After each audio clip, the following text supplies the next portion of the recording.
Hi, I'm Wendy, and I just been diagnosed with multiple myeloma. It's a type of cancer. It is in my blood. There's no cure, but there is treatment for it. It's chemo every week. I got to get my blood drawn on Mondays, and then on Tuesdays I go for the chemo, depending on what the results are of my blood work, is depending on what they put in my chemo bag. So I get IV chemo, I get injection chemo, and I take by mouth chemo medication. The life expectancy for this kind of cancer is anywhere up to 5 years. It pretty much just depends on when it wants to rear its ugly head again, is what I understand. What I'd like to do is bring some awareness to this kind of cancer, because not too many people hear about it. And I would like to take you all on my journey to the end.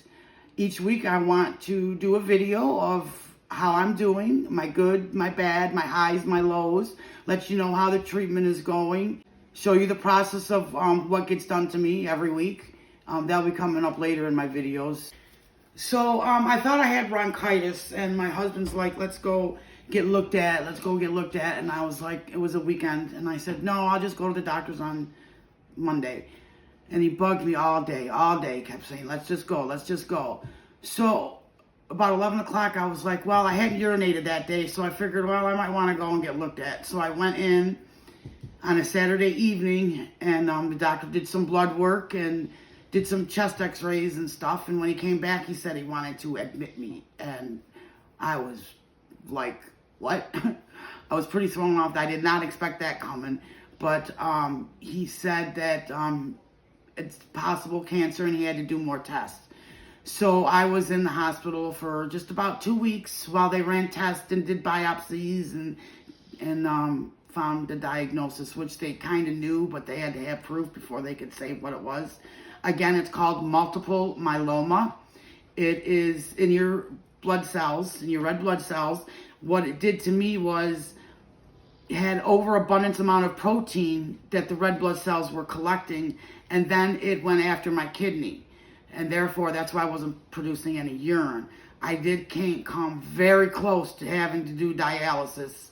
Luckily, slowly, very slowly, every day my lab works got better, and dialysis wasn't necessary. But we are monitoring it, because like I said, it can show up again at any moment. You just don't know.